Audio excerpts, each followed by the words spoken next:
Hallelujah dear sisters and brothers.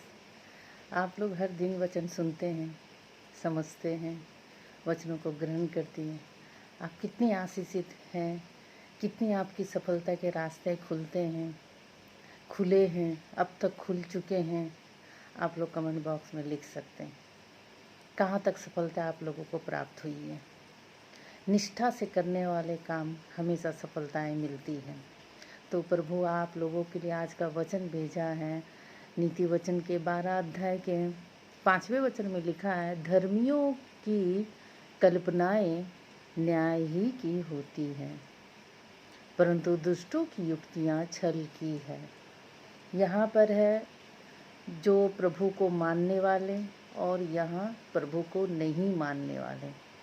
यहाँ पर दुष्ट की वर्ड लिखा गया है, कोई दुष्ट आदमी के लिए नहीं लिखा गया, यह लिखा गया जो प्रभु को नहीं मानने वाले। और धर्मियों की कल्पनाएं, यहाँ धर्मियों उन लोगों को लिखा है जो प्रभु के रास्ते पर चलते हैं, ऐसा कोई कार्य नहीं करते हैं जो प्रभु के दृष्टि में और मानवता की दृष्टि में भी वो गलत हो, कभी नहीं करते हैं। यही सारे कार्य को ही प्रभु कहते हैं कि सोचो, समझो और करो। जो भी कार्य मानवता के हित के लिए हो वो करना सबसे बड़ा जरूरी कार्य होता है।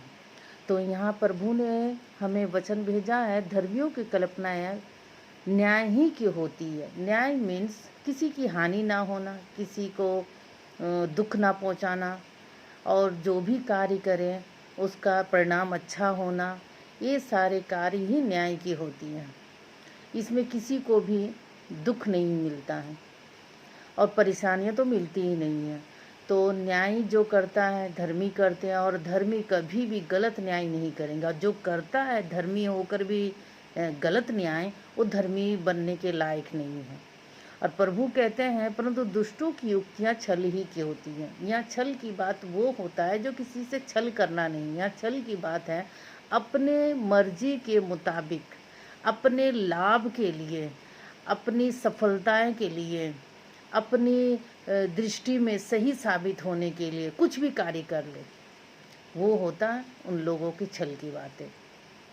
कितने जन ऐसे होते कि गलत करते हुए भी सॉरी नहीं बोलते हैं, तो वो बात क्या हुआ, वो तो छली की बात है ना। अपने आप को सही, अगर वो पकड़ा भी जाए तो झूठ बोल लेगा, पकड़ा भी जाए तो वो अपने आप को संभालने के लिए, अपने आप को सही साबित करने के लिए कहाँ कहाँ की बातें बोलेगा।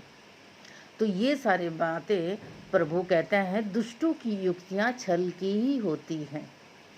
तो प्रभु कहते हैं कि जो भी है इस दुनिया में सब मेरे ही संतान हैं। उस संतान को बुद्धि ज्ञान मेरे ही द्वारा मिलती है। जो कोई मुझसे मांगेगा मैं उसे दूंगा। बिना मांगे तो छोटे बच्चे भी अपने माँ से दूध नहीं मिल पाता उसे। कभी देखा आपने बच्चा रोया नहीं, माँ ने दूध पिला दिया? नहीं, बच्चा रोता है, मांगता है, तभी उसे मिलती है। उसी तरह प्रभु भी देखता है कि हमने दुनिया को बनाया है, दुनिया को संवारा है, और दुनिया में भेजने वाले मेरे संतान कितने दूर तक कैसे कार्य करते हैं, उन कार्यों के ऊपर में प्रभु न्याय करता है। तो जो बुद्धिमान होता तो समझ ही लेता है कि हमारे कार्य के अनुसार हमें परिणाम मिलेंगे, पास या फेल। तो हमेशा धर्मी लोग क्या करते हैं, धर्मियों कल्पनाएं न्याय ही की होती है, परंतु दुष्टों की युक्तियाँ छल की होती है। मतलब अपनी मन मर्जी काम करना, उस मन मर्जी काम में अपना सुख, अपनी जॉय, अपनी हंसी, अपनी शांति यही खोजते हैं, दूसरे के लिए नहीं देखते। कितने जन मजाक कर लेते हैं, दूसरों को मजाक में ठट्टों में उड़ा लेते हैं, लेकिन कभी आपने सोचा है जिसका आप मजाक बना रहे हैं उनको कितना दुख होता होगा? कभी आपने सोचा? नहीं सोचा है, क्योंकि आपको उसको मजाक बनाने में हंसी लगती है, आपको बहुत जॉय मिलता है, आपको खुशी मिलती है, आपको फन लगता है, आपको मज़ा आता है। तो दूसरे को बलि का बकरा बना के हमें उस स्वादिष्ट भोजन नहीं करना चाहिए। प्रभु हमेशा यही समझाते हैं और हर दिन वचन इसीलिए भेजते हैं कि आप वचन के द्वारा समझिए। और जो कोई भी वचन के द्वारा नहीं समझता, प्रभु उनसे क्रोधित होता है। बोलते कि मैं समझाने के बाद भी तुमने नहीं माना। कभी कभी ऐसा होता है माता पिता अपने बच्चों को समझाते हैं, फिर भी वो मानता नहीं, गलत काम करता है, झूठ बोलता है, या माता पिता जिस काम के लिए मना किया वही काम वो करता है, तो माता पिता गुस्से से उसको क्या करते हैं, एक थप्पड़ लगाते हैं, उन्हें डांटते हैं।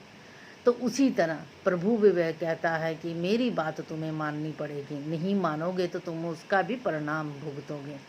तो यहाँ पर ये वचनों के द्वारा आपको समझाया जा रहा है, इसीलिए आप इन सारे वचनों को समझिए, प्रभु को थैंक यू करिए कि आप इन वचनों के द्वारा एक बुद्धि ज्ञान की प्राप्ति होती है और सही मार्ग में चलने की आपको युक्ति दी जाती है। धन्यवाद। जय मसीह की। Have a wonderful life. आमीन।